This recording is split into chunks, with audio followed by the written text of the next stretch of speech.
지금 19대 대통령 선거를 35일 앞두고 있는데요. 각 정당의 후보 5명이 모두 확정이 된 그런 상황입니다. 어제 국민의당 대선 후보로 안철수 후보까지 확정이 되면서 일단 오자 구도로 큰 틀을 잡아서 시작이 됐습니다만 각종 여론조사를 봐도요. 사실상의 양강 구도가 만들어질지 여부에 시작부터 관심이 쏠리고 있는 그런 상황입니다. 먼저 어제 국민의당 후보로 최종 확정된 안철수 후보의 수락연설 들어보겠습니다. 안철수의 시간이 왔습니다. 안철수의 시간이 오니 문재인의 시간이 가고 있습니다. 지난 2012년 제가 완주하지 못해서 실망하신 국민들 애시다는 거 잘 압니다. 하지만 저 안철수 2012년보다 100만 배, 1000만 배 더 강해졌습니다. 네. 느껴지십니까, 여러분? 네. 1000만 배 강해졌다. 적어도 이제 목소리에서는 그렇게 강해지는 게 느껴지는데요. 그렇습니다. 예. 안철수의 시간이 오니 문재인의 시간이 가고 있다. 이건 양강 대결 구도를 좀 확실히 하겠다. 이런 전략이라고 봐야 될까요? 안철수 후보의 어제 그 후보 수락 연설을 저는 보면서 네. 이런 느낌을 받았습니다. 상당히 강해졌다. 그리고 지금 거의 양강 구도로 형성되는 듯한 그런 여론조사도 곳곳에서 나오고 있습니다만은 그것은 어떻게 보면은 국민들이 안철수 후보에 대해서 지금까지는 약간 좀 물음표를 네. 찍어왔는데 예. 대통령감으로도 생각을 하고 있다. 그런 사람들이 상당히 좀 많아지는 것 아니냐라는 그런 네. 관징으로 보여지고요. 그래서 안철수 후보가 지난 2012년 때보다도 보면 확실히 콘텐츠도 늘어났고 이제 연설문도 아주 간략하게 잘 썼더라고요. 예. 그리고 메시지 내용도 정확하게 전달하고 힘이 있고 이런 부분에 대해서 목소리도 달라졌고 내용도 좀 그렇습니다. 부각이 됐다. 이렇게 정치인으로서 굉장히 성숙된 그런 그 느낌을 상당히 받았습니다. 그리고 그 계속 던지던 메시지가 미래라는 화두를 계속 어제 던졌거든요. 네. 과거를 부숴버리고 미래를 여는 첫 대통령이 되겠다. 그리고 대한민국의 미래를 여는 담대한 도전에 나서겠다라고 이렇게 미래를 계속 강조하고 있는 것은 예. 어떻게 보면은 문재인 후보와의 또 차별화 전략이 아닌가라는 예. 생각이 듭니다. 아시다시피 문재인 후보의 전략은 통합이라는 메시지와 적폐청산이라는 메시지를 전달하지 않았습니까? 예. 적폐청산이라는 것은 어떻게 보면은 과거사 청산, 과거를 정리하겠다는 건데 거기에 대비해서 안철수 후보는 미래혁명을 이야기하면서 이렇게 차별화하는 전략을 네. 쓰는 것 아니냐라는 생각을 예. 해봤습니다. 최근 각종 여론조사를 보면 상승 흐름을 보이는 거는 맞는 것 같습니다. 어제 JTBC 여론조사에서 하나 눈에 띄는 것이 다자 구도에서는 많이 밀렸었는데 처음으로 30%대 진입을 했어요. 그렇습니다. 어제 그 JTBC 여론조사에 보니까 예. 7%포인트 정도 차이가 났고 예. 어제 조사로는 문재인 후보는 거의 2주 전 조사랑 동일인데 안철수 후보는 한 30% 초반대로 오른 것으로 네. 이렇게 나타났습니다. 오늘 YTN이 여론조사를 지금 진행을 하고 있고 예, 오늘 저녁 마감이 6시쯤 됐을 겁니다. 아마 오늘 저녁에 발표를 한다고 발표될 하죠? 텐데 6시 이후에 YTN 보시면은 또 달라진 여론조사 어떻게 또 추이가 변하는지 보실 수 있을 겁니다. 네, 주목이 좀 되는 상황이고요. 안철수 그 후보의 상승세의 이유는 뭐라고 보십니까? 이제 제일 중요한 부분은 그건 것 같아요. 일단 예. 탄핵 국면 그리고 네. 더불어민주당의 경선 국면에서 안철수 후보가 전적으로 소외가 됐죠. 네. 그래서 어떻게 보면 그림자 드려졌었는데 그런 것들을 거치면서 일단 더불어민주당의 어떤 문재인 후보로 확정이 됐죠. 그러면서 안희정 지사의 어떤 표를 흡수하고요. 네.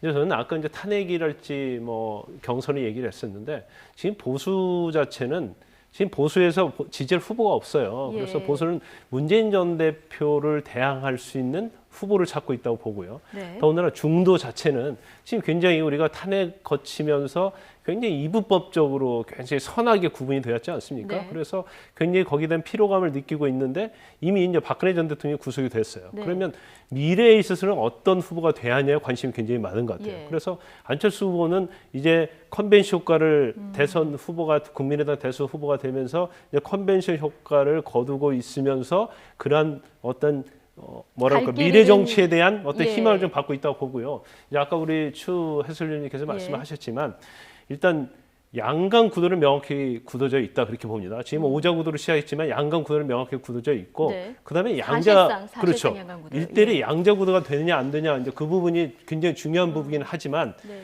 오자 구도에 있어서도 향후에 안철수 전 대표는 약간 외연을 확정할 수 있는 부분이 굉장히 많아요. 뭐 김종인 전 대표를 예. 비롯해서 또 중도 보수를 같이 갈 수 있는 그런 어떤 여지가 많이 있기 때문에 네. 향후에 뭐 양자 구도가 됐건 아니면 다자 구도가 됐건 안철수 예. 전 대표가 앞으로 어떻게 지지를 끌고 가냐에 따라서 네. 이번 대선의 어떤 본선이 굉장히 흥미로워질 수 있다 저는 그렇게 봅니다. 예, 지금 말씀하셨는데 김종인 전 민주당 대표가 오늘 그 대선 출마를 선언하지 않았습니까? 그렇죠. 정운찬 전 총리도 이제 사실상 출마 선언을 하겠다 이렇게 기정사실화한 그런 상황이고요. 그런데 뭐 박지원, 김종인, 정운찬 이렇게 뭐 연대를 한다 만다 이런 얘기가 예전부터 나와서요. 뭐 안철수 전 대표 같은 경우는 지금 계속 뭐 정치공학적인 연대는 안 한다 이런 얘기를 하고 있는 상황이긴 합니다만 지금 뭐 다자구도에서 보면 여전히 문재인 후보가 많이 앞서고 있는 그런 상황이라서 이 입장 끝까지 유지할 수 있을까요? 일단 김종인 전 의원이 과연 대선을 완주할 것이냐? 예. 저는 별로 완주할 가능성이 없다고 예. 봅니다. 그러면 한마디로. 왜 나왔다고 보십니까? 일단은 그러니까 김종인 전 의원으로서는 계속 주장했던 것이 비문연대 중심이 네. 되겠다라는 부분들 아닙니까? 그래서 네.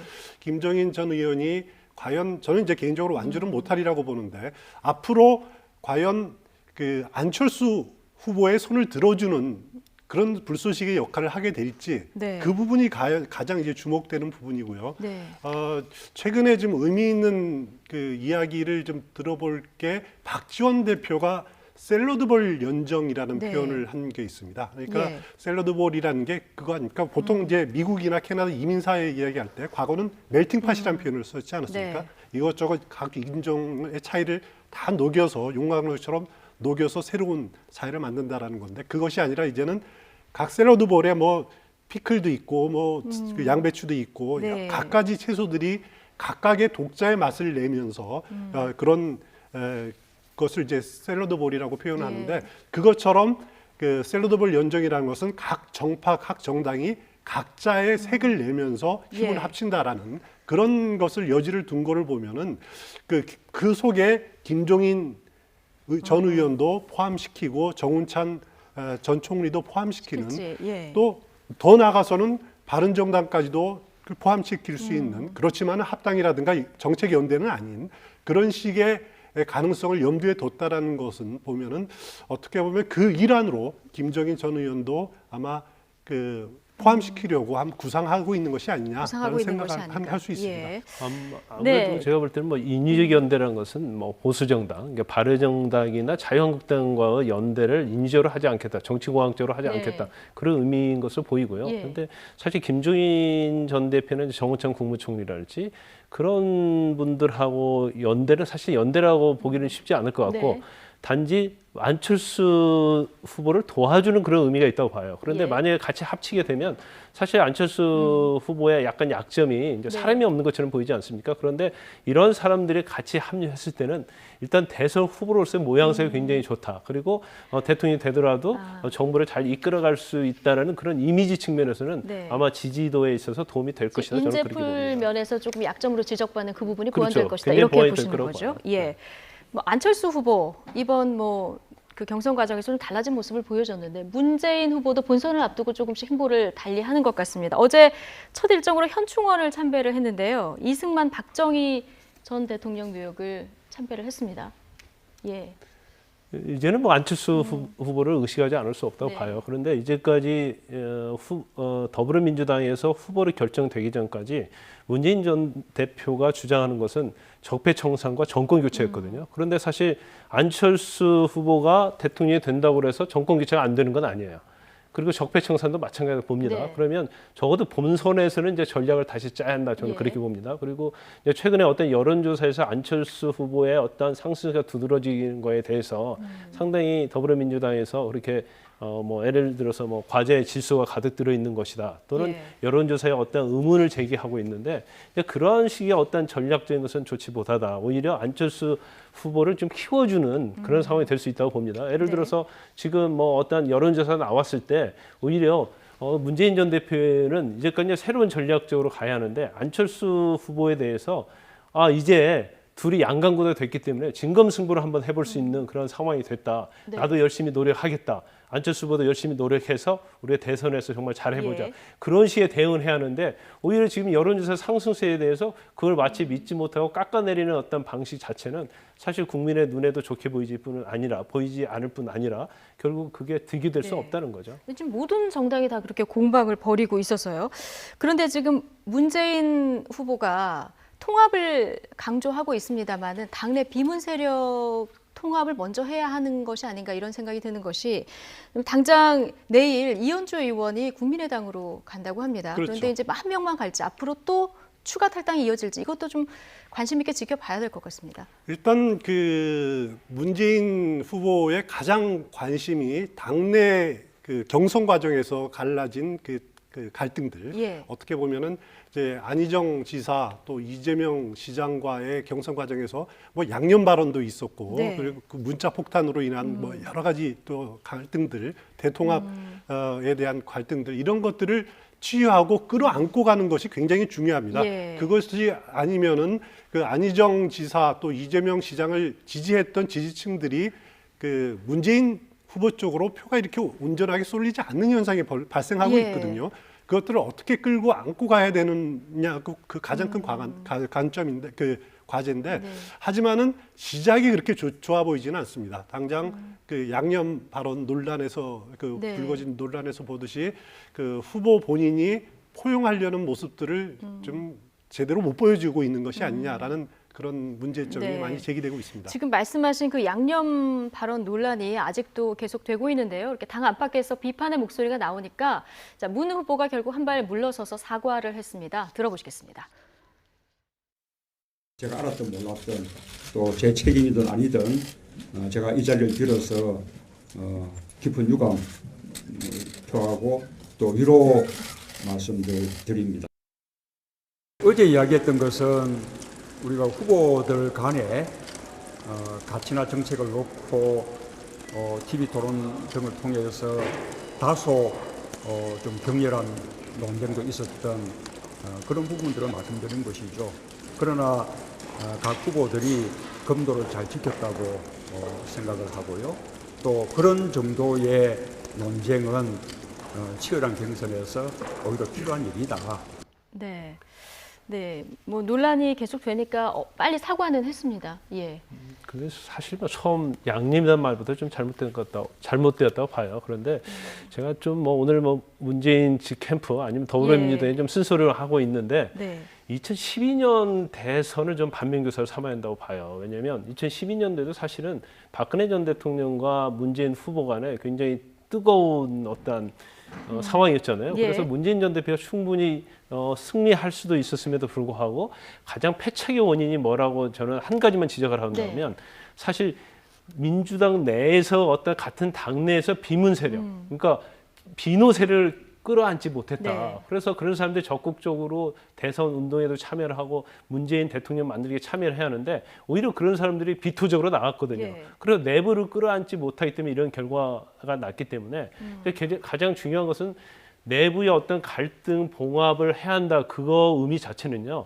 어떤 지금 지적받고 있는 패권 정치를 어느 정도 청산을 해야 한다는 것이 전제가 돼야 하는 거거든요. 그런데 사실 뭐 이번에 뭐 국회의원 한 분 나와서 또 안철수 후보 지지하겠다고 했지 않습니까? 그런데 만약 이런 것들이 계속 가게 되면 내부에서 또 다른 국회의원이 탈당하고 안철수 후보를 돕는 일이 있을 수가 있거든요. 그래서 네. 지금은 전략적으로 그런 부분을 굉장히 잘 짜야 하고 일단 문재인 후보 측에서는 이제 용광로의 캠프를 만들겠다고 했는데 그 용광로가 정말 다 녹여낼 수 있는 용광로 캠프가 돼야만이 이번 대선의 승리의 지름길로 갈 수 있지. 네. 그걸 만약에 경시하고 이제까지 해온 대로 했다고 한다면 원하는 결과를 얻지 못할 수도 있다. 저는 그렇게 봅니다. 예. 지금 자, 이제 예. 문재인 보수 정당 얘기로 좀 예. 넘어가야 될 것 같습니다. 시간이 얼마 없어서요. 자유한국당 홍준표 후보 그 출마 선언도 대구 서문시장에서 했는데 또 뭐 3주도 안 돼서 또 그 대구를 방문을 했거든요. 유승민 후보를 견제하는 거다 이렇게 볼 수 있을까요? 더불어서 뭐 박근혜 마케팅을 좀 시작했다 이런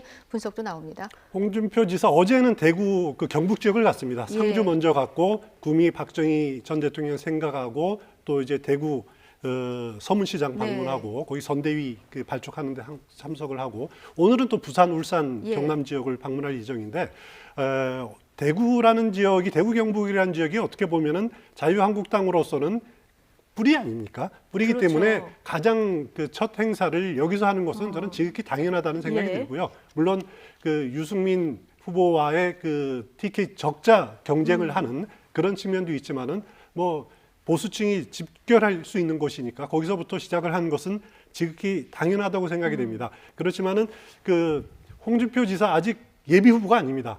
대선 네. 예비 후보가 아니기 때문에 등록을 아직 안 예, 했죠. 예비 후보 등록을 안 했고 아직 지사직도 사퇴를 안 했기 예. 때문에 지금 공식 그 나름대로 이게 선거 운동을 벌이는 거는 아니고요. 당내 행사에 참석하는 그런 예, 상황이라고 형식을 보시면 빌어서 됩니다. 예, 그렇게 사실상 보시면 됩니다. 선거 운동을 그래서 어제 상주 방문할 때도 예. 재보궐 선거 그 지원을 그 유세 현장에 가기는 했지만은 연단에는 오르지 못하는 네. 누구 지지를 표명을 못하는 그런 상황이 되는 거죠. 근데 도지사직 사퇴부터 하고 하면 되는데 왜 사퇴는 안 하는 겁니까? 근데 홍 지사는 행동을 보면 이해할 수 없는 부분이 굉장히 많아요. 예. 지금 자유한국당 대선 후보잖아요. 네. 대통령 출마할 사람 아닙니까? 그럼 당연히 대통령 예비 후보 등록해야죠.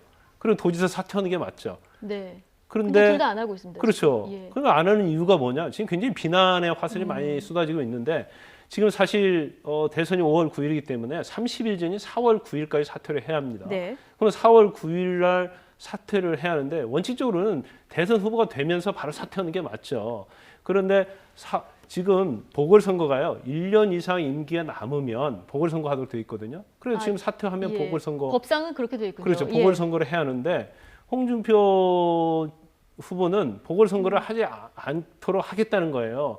그래서 본인은 무조건 4월 9일 날 사퇴를 해야 돼요. 네. 근데 4월 9일 날 사퇴면 그걸로 끝나는 게 아니고 예. 4월 9일 날 사퇴를 하면 도의회에서 사퇴했다는 통보를 선관위로 하게 돼 있습니다. 네. 그러면 보궐선거 자체는 선관위에 통보한 날부터 계산을 해요. 그래서 예. 원칙적으로는 지금 사퇴를 하면 대통령 선거인 5월 9일 날 경남도지사 보궐선거를 해야 돼요. 예. 근데 그때 하게 된 만약에 4월 9일 날 사퇴를 하게 되면 통보 시간이 안 맞아요. 그래서 5월 9일 날 보궐선거를 못 하게 되는 겁니다. 네. 그렇기 때문에 지금 중앙선관위에서도 사실은 사퇴하는 게 맞다. 네. 보궐선거하는 게 맞다. 이렇게 유권해서를 내리고 있음에도 불구하고 본인은 경남도지사 보궐선거를 하게 되면 네. 선거 비용이 300억 이상 들어간다. 네. 지금 표면적인 이유는 선거 표면- 비용 그렇죠. 때문에 말은 그렇다는 그렇게 거죠. 하고 있는데 오히려 도지사가 없는 걸로 말미암아서 손해보는 경남도의 예. 손해